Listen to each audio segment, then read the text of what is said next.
아빠, 나 서울대 붙었어. 근데 이모부가 대학 가지 말고 공장 들어가래. 아버지 길. 묘지를 찾은 강민재 회장 앞에 한 소년이 나타납니다. 합격증을 움켜쥐고 통곡하는 소년. 회장은 소년을 사기꾼으로 의심합니다. 하지만 19년 전 잃은 아들과 똑같은 얼굴에 심장이 멈춥니다. 사연 시작 전 구독과 좋아요를 눌러주세요.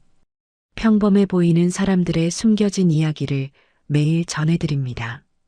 어디서 듣고 계신지 댓글 남겨주시면 여러분이 계신 그곳에 따뜻한 행운이 가득하길 바라겠습니다. 새벽 4시 알람 소리에 진우는 눈을 떴습니다. 19살 소년의 하루가 시작되는 시간이었어요. 낡은 점퍼를 걸치고 집을 나섰습니다. 어둠 속을 30분 걸어 편의점에 도착했어요. 청소를 시작했습니다. 바닥을 쓸고 닦고 물건을 정리했어요. 2시간 동안 쉬지 않고 움직였습니다. 사장님이 유통기한 임박한 김밥을 건넸어요. 이거 먹고 힘내. 진우의 아침 식사였습니다. 7시 집으로 돌아왔어요. 거실에서 이모부가 술잔을 기울이며 기다리고 있었습니다. 오늘 알바비 받는 날이지? 진우는 주머니에서 돈 봉투를 꺼냈어요. 사흘치 알바비 15만 원이 전부 들어 있었습니다. 이모부의 손으로 넘어갔어요. 아, 그리고 이거. 이모부가 서류 한 장을 내밀었습니다. 공장 장기 근무 계약서야. 3년. 여기 서명해. 진우의 손이 멈췄어요. 이모부, 저는 대학? 이모부가 코웃음을 쳤습니다. 내가 여기 있을 수 있는 게 누구 덕분인데? 서명 안 하면 당장 나가. 진우는 펜을 들었어요. 손이 떨렸습니다. 하지만 이름을 써야 했어요. 갈 곳이 없었으니까요. 부엌에서 지혜가 나왔습니다. 아빠 배고파? 진우는 아침 식사를 준비했어요. 밥을 짓고 찌개를 끓이고 상을 차렸습니다. 이모부와 지혜가 앉았어요. 진우의 자리는 없었습니다. 진우 오빠는 안 먹어? 지혜가 물었어요. 목소리는 달콤했지만 눈빛은 차가웠습니다. 학교 급식 먹으면 돼. 이모부가 대답했어요. 진우는 고개를 끄덕였습니다. 방으로 들어가 학교 갈 준비를 했어요. 거울 속 자신의 얼굴이 보였습니다. 다크서클이 짙게 드리워져 있었어요. 가방을 메고 나왔습니다. 현관문을 닫는 순간 지혜의 웃음소리가 들렸어요. 진우는 걸었습니다. 학교까지 20분. 그 시간만큼은 아무도 자신을 부르지 않았어요. 중간고사 시험장. 진우는 문제지에 집중하고 있었습니다. 옆자리 지혜가 작은 쪽지를 밀어 넣었어요. 진우는 고개를 저었습니다. 쪽지를 구겨서 주머니에 넣었어요. 시험이 끝났습니다. 감독 선생님이 진우를 불렀어요. 이진우, 잠깐 나와 볼래? 복도에서 지혜가 먼저 서 있었습니다. 선생님, 진우 오빠가 저한테 답 보여달라고 쪽지 보냈어요. 진우는 고개를 들었어요. 아니에요. 제가 안 했어요. 그럼 이건 뭐야? 선생님이 진우 책상 서랍에서 쪽지 하나를 꺼냈습니다. 지혜의 필체였지만 진우가 썼다고 주장할 수 있게 교묘하게 흉내낸 글씨였어요. 저 안 썼어요. 필체가 내 것 같은데. 선생님의 목소리는 확신에 차 있었습니다. 해당 과목 0점 처리할게. 진우는 더 이상 말하지 않았어요. 변명해도 소용없다는 걸 알았으니까요. 점심시간. 급식실 앞에 줄을 섰습니다. 배식대 앞에 섰을 때 급식 담당 선생님이 명단을 확인했어요. 이진우 학생, 급식비 3개월치 미납입니다. 조용하던 급식실이 순식간에 웅성거렸습니다. 급식비도 못 내? 진짜? 진우는 고개를 숙였어요. 다음 주까지 내세요. 오늘은 먹지 마세요. 진우는 빈 쟁반을 들고 자리로 돌아왔어요. 아니, 돌아가려다 그냥 급식실을 나왔습니다. 복도 구석에 앉았어요. 지혜가 친구들과 지나가며 수군거리는 소리가 들렸습니다. 저 오빠 우리 집에 얹혀 사는데 급식비도 안 내고 있대. 헐, 진짜? 응. 우리 아빠가 불쌍해서 걷어줬는데. 진우는 귀를 막았습니다. 방과 후 담임 선생님이 조용히 다가왔어요. 손에 빵 하나와 우유 하나가 들려 있었습니다. 말없이 진우 옆에 놓고 가셨어요. 진우는 한참 후에야 그것을 집어들었습니다. 천천히 먹었어요. 내일도 모레도 굶을 것 같았으니까요. 저녁 6시 동네 마트 알바를 시작했습니다. 밤 11시까지 5시간 서서 일했어요. 집에 돌아오니 자정이 넘었습니다. 내일도 새벽 4시에 일어나야 했어요. 진우는 책가방도 풀지 않고 침대에 쓰러졌습니다. 어느 저녁 진우가 알바를 하는 동안 이모부가 진우의 방문을 열었습니다. 서랍을 뒤지기 시작했어요. 책, 노트, 낡은 옷가지들. 그러다 작은 천주머니를 발견했습니다. 안에서 은빛 목걸이가 나왔어요. 이거 은이네? 이모부의 눈빛이 변했습니다. 밤 11시 30분 진우가 집에 돌아왔어요. 거실에 불이 켜져 있었습니다. 이모부가 소파에 앉아 목걸이를 손에 들고 있었어요. 진우의 얼굴이 창백해졌습니다. 이거 어디서 났냐? 그건 제 거예요. 진우가 다가가려 했어요. 내게 어딨어? 여기 있는 게 다 내 거지. 이모부가 목걸이를 높이 들었습니다. 은이면 팔면 돈 되겠네. 안 돼요. 진우가 소리쳤어요. 생애 처음으로 목소리를 높였습니다. 그건 엄마가 주신 거예요. 제발 돌려주세요. 진우가 목걸이를 잡으려 했습니다. 이모부가 거칠게 밀쳤어요. 진우는 바닥에 넘어졌습니다. 지혜가 방에서 나왔어요. 아빠, 무슨 일이야? 내 오빠가 귀한 걸 숨겨뒀네. 지혜가 목걸이를 보더니 웃었습니다. 에이, 그냥 싸구려 은목걸이잖아. 오빠, 이게 그렇게 중요해? 진우는 바닥에 앉은 채 목걸이를 바라보았어요. 그 목걸이를 보자 기억이 떠올랐습니다. 9살 봄날, 어머니 손을 잡고 묘지를 찾았어요. 강태민이라는 이름이 새겨진 비석 앞에 섰습니다. 진우야, 여기가 내 아빠가 계신 곳이야. 어머니가 꽃을 놓고 무릎을 꿇었어요. 아빠는 정말 좋은 사람이었어. 널 너무 기다렸단다. 어머니가 목에서 목걸이를 풀었습니다. 진우의 목에 걸어주었어요. 이건 내 아빠가 엄마한테 준 거야. 이제 너한테 줄게. 뒷면에 작은 글씨가 새겨져 있었어요. K, T, 엄마 K. T가 뭐예요? 아빠 이름 이니셜이야. 김태민. 아니, 강태민. 어머니의 목소리가 떨렸습니다. 아빠 집안은 큰 집안이라. 우리 같은 사람은 받아주지 않을 거야. 그래서 엄마가 너를 혼자 낳았어. 현재로 돌아왔습니다. 제발요, 이모부. 진우의 목소리는 간절했어요. 엄마 유품이에요. 그것만은. 이모부가 혀를 찼습니다. 즉, 그렇게 중요하면. 목걸이를 소파에 던졌어요. 가져. 대신 다음 달 알바비는 10만 원 더 내야 해. 진우는 목걸이를 주워 꽉 쥐었습니다.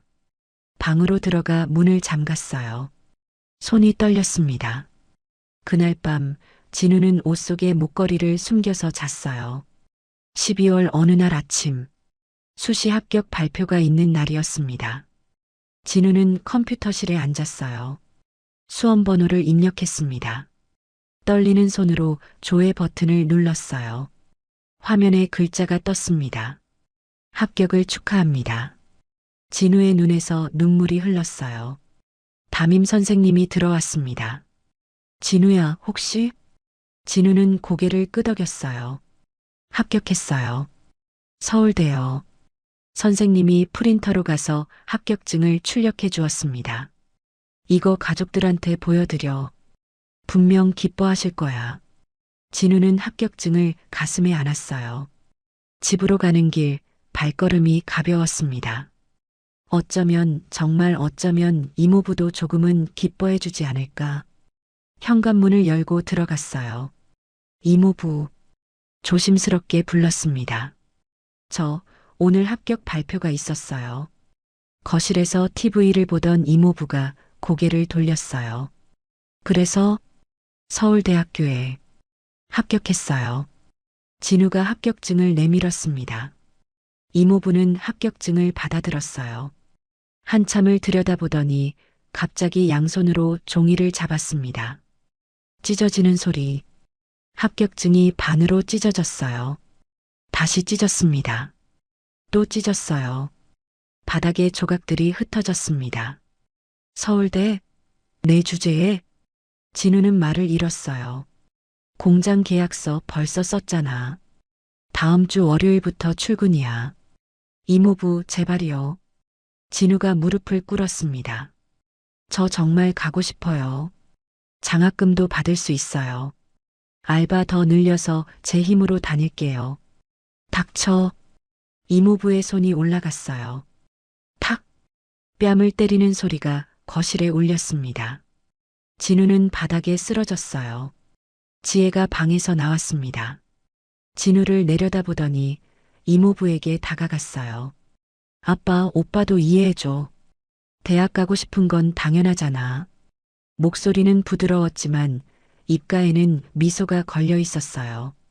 하지만 우리 집도 형편이 어려운 걸 오빠도 알잖아. 내 유학 준비도 해야 하고. 이모부가 고개를 끄덕였습니다. 그래. 지혜는 착하네. 진우에게 시선을 돌렸어요. 내 어미도 똑똑하다고 까불다가 미혼모 되고 일찍 죽었어.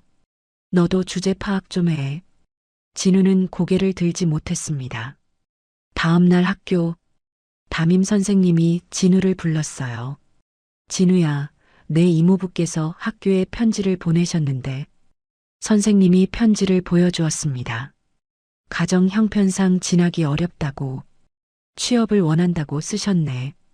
선생님, 저는 이모부께 전화해 볼게. 통화가 연결되었어요. 선생님, 저희가 더 이상 뒷바라지 못합니다. 애가 철없이 대학을 고집하는데 현실을 봐야죠. 전화가 끊겼습니다. 진우는 아무 말도 하지 않았어요. 그날 밤 진우는 찢어진 합격증 조각을 하나하나 모았습니다. 테이프로 붙였어요. 완벽하게 복구되지는 않았지만 합격이라는 글자만큼은 알아볼 수 있었습니다. 며칠 후 진우의 휴대폰에 문자가 왔습니다. 은행 대출 승인 금액 500만 원. 진우는 문자를 다시 읽었어요. 자신은 대출 신청을 한 적이 없었습니다. 집에 돌아와 이모부에게 물었어요. 이모부, 제 명의로 대출이. 아, 그거. 이모부가 태연하게 대답했습니다. 급하게 돈이 필요해서 내 명의로 좀 빌렸어. 제 동의도 없이요? 내가 8년간 키워줬는데 이것도 못해줘? 지혜가 소파에 앉아 대학 브로셔를 보고 있었어요. 오빠, 미안해. 내 유학 준비 자금이 필요해서. 나도 어쩔 수 없었어. 진우는 지혜를 바라보았습니다. 지혜는 유학을 가는데 저는 대학도 못 가요? 오빠는 반도체 공장 가면 되잖아. 지혜가 브로셔를 넘기며 말했어요. 난 미래가 있는데. 오빠는 그냥 일하면 되지. 진우는 입을 다물었습니다. 며칠 후 또 다른 문자가 왔어요. 은행 대출 승인 금액 500만 원. 진우가 은행에 전화했습니다. 제 명의로 총 얼마가 대출되었나요? 1,000만 원이십니다. 전화를 끊었어요. 이모부는 500만 원이라고 했습니다. 나머지 500만 원은 어디로 간 걸까요? 그날 밤 진우의 휴대폰에 연속으로 알림이 떴습니다. 반도체 공장 출근 안내 월요일 오전 6시까지. 정문 집합. 은행 대출 이자, 연체 시 법적 조치 예정. 진우는 휴대폰 화면을 바라보았어요. 공장, 빚, 법적 조치, 손이 떨렸습니다. 진우는 휴대폰을 꺼버렸어요. 방안을 둘러보았습니다. 낡은 책상, 낡은 침대, 낡은 옷가지들. 가방을 조용히 쌌어요. 테이프로 붙인 합격증, 옷 속에 숨긴 목걸이. 그것들을 가방에 넣었습니다. 창 밖을 보았어요. 어둠이 내려앉고 있었습니다. 갈 곳은 한 곳뿐이었어요. 진우는 가방을 메고 조용히 집을 나섰습니다. 어둠이 내려앉은 저녁. 진우는 산을 올랐습니다. 버스에서 내려 걸었어요. 가로등도 없는 길이었습니다. 휴대폰 불빛을 켜고 걸었어요. 30분을 걸어 묘지에 도착했습니다. 아버지의 묘비 앞에 섰어요. 강태민. 진우는 무릎을 꿇었습니다. 가방에서 합격증을 꺼냈어요. 묘비 앞에 조심스럽게 펼쳐놓았습니다. 아빠. 목소리가 떨렸어요. 나 서울대 붙었어. 손이 종이 위를 쓰다듬었습니다. 정말 열심히 했어. 새벽마다 일어나서 일하고, 학교 가고, 또 일하고. 잠도 제대로 못 잤어. 눈물이 떨어졌어요. 합격증 위에 얼룩이 생겼습니다. 근데 이모부가 대학 가지 말고 공장 들어가래. 진우는 고개를 들었습니다. 밤하늘을 올려다보았어요. 아빠 집안이 저를 받아줬다면 이렇게는 안 살았겠죠? 목소리가 갈라졌습니다. 제 명의로 빚까지 만들었어요. 1,000만 원. 저는 이제 어떻게 해야 해요? 더 이상 참을 수 없었어요. 진우는 묘비를 붙잡고 울었습니다. 소리내어 울었어요. 아빠, 저 너무 힘들어요. 정말 너무 힘들어요. 한참을 그렇게 울었습니다. 그 순간 멀리서 한 남자가 나무 뒤에서 그 광경을 지켜보고 있었어요. 강민재 회장이었습니다. 매년 이날 아들의 기일에 묘지를 찾던 회장이었어요. 또 한 놈이군. 회장의 첫 생각이었습니다. 5년 전 가짜 손자를 사칭한 사기꾼이 10억을 가져갔어요. 그 이후로 회장은 누구도 믿지 않았습니다. 하지만 가까이 다가갔어요. 소년의 얼굴이 보이는 거리까지. 회장의 발이 멈췄습니다. 심장이 쿵 내려앉는 느낌이었어요. 그 얼굴. 19년 전 교통사고로 잃은 아들 강태민의 얼굴이었습니다. 눈매, 코, 입술. 모든 것이 똑같았어요. 회장은 나무 뒤로 몸을 숨겼습니다. 진우가 일어섰어요. 합격증을 다시 가방에 넣었습니다. 묘비에 손을 얹고 잠시 멈춰 섰어요. 아빠, 다음에 또 올게요.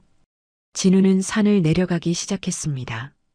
회장은 진우가 완전히 사라질 때까지 기다렸어요. 그리고 아들의 묘 앞으로 다가갔습니다. 바닥을 보니 작은 종이 조각 하나가 떨어져 있었어요. 주워들었습니다. 합격증 한 조각이었어요. 이진우 서울대학교. 회장은 휴대폰을 꺼냈습니다. 지금 당장 조사해. 이진우, 19살. 모든 정보를 수집해서 내일 아침까지 보고하게. 전화를 끊고 다시 종이 조각을 보았어요. 정말 내 아들일까, 태민아? 회장은 묘비를 쓰다듬었습니다. 아니면 또 다른 사기꾼일까?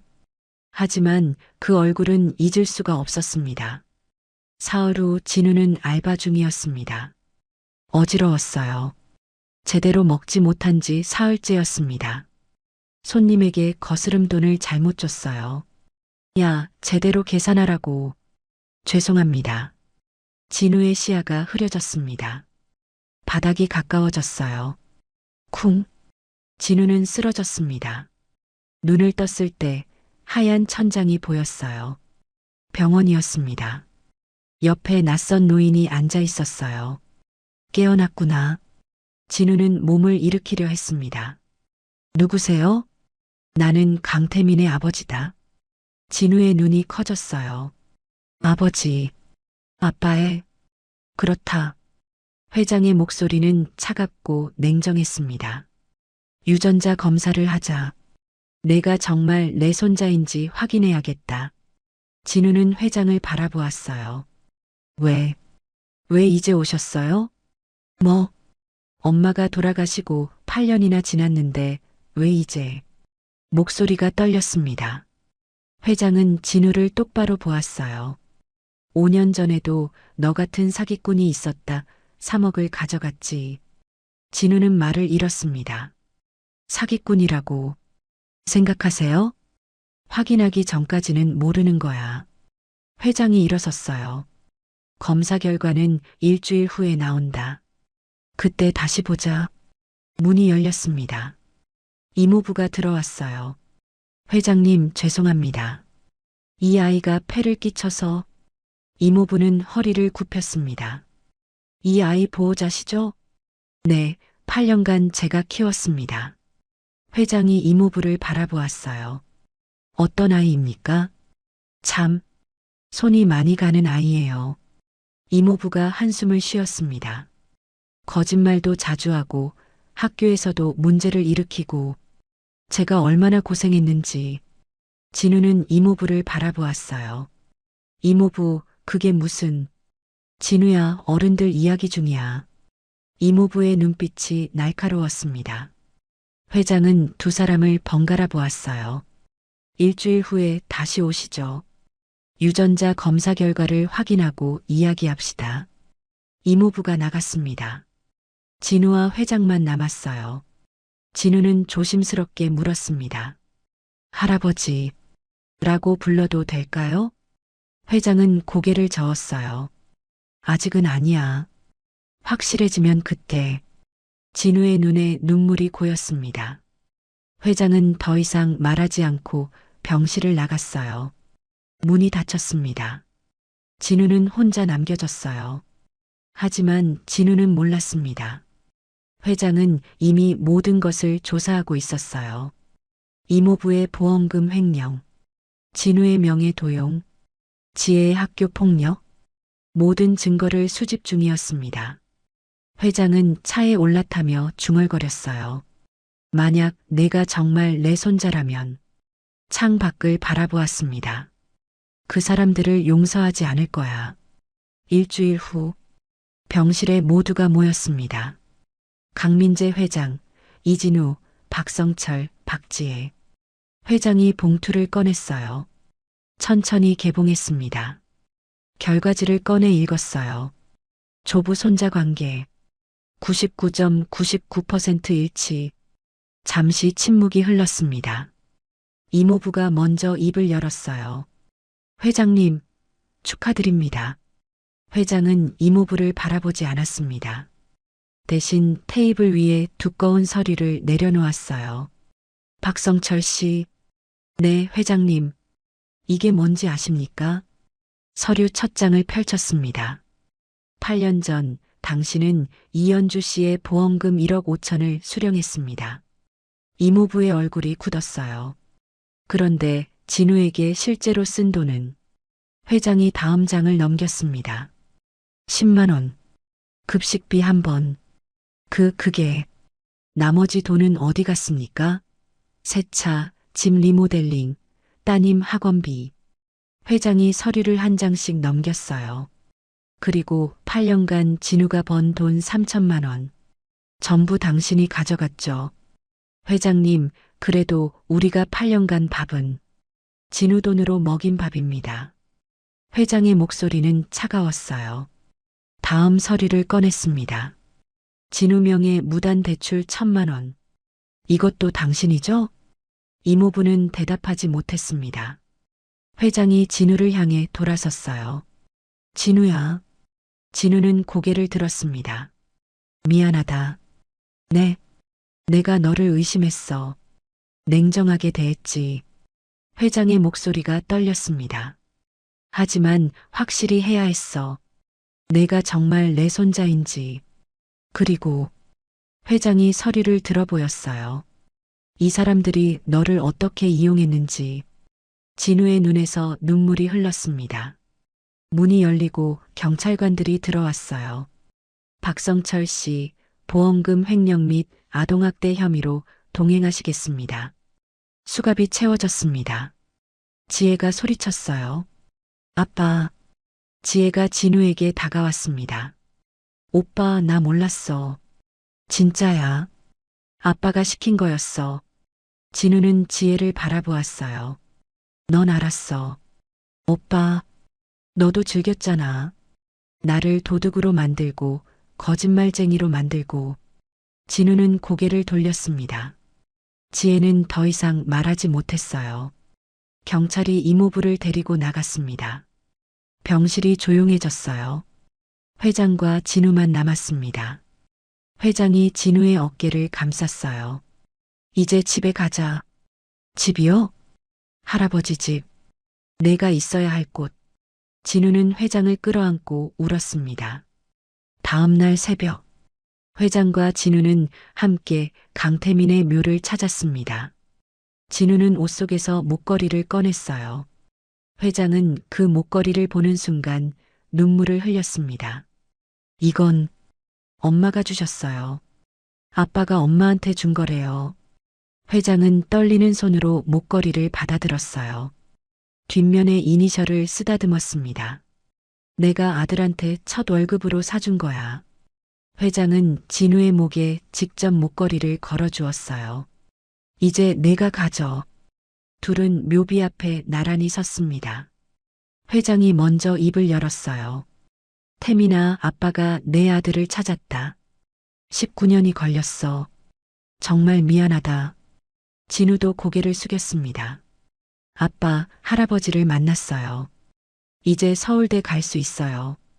진우는 가방에서 테이프로 붙인 합격증을 꺼냈어요. 묘비 앞에 놓았습니다. 이제는 좋은 이야기만 가지고 올게요. 합격증을 찢기던 손, 목걸이를 빼앗기던 밤, 사람 취급받지 못하던 아이. 이제는 존재를 인정받은 손자가 되었습니다. 석양이 두 사람을 비췄어요. 할아버지와 손자가 함께 산을 내려갔습니다. 할아버지, 응? 저 서울대 가도 돼요? 그래. 회장이 진우의 손을 잡았어요. 그리고 진우야. 네. 사랑한다. 진우는 처음으로 환하게 웃었습니다. 새로운 시작이었습니다. 오늘의 이야기가 마음에 닿았다면 구독과 좋아요로 함께 해주세요. 여러분의 따뜻한 댓글 하나하나가 큰 힘이 됩니다. 지금 어디에서 듣고 계신지도 남겨주시면 감사하겠습니다.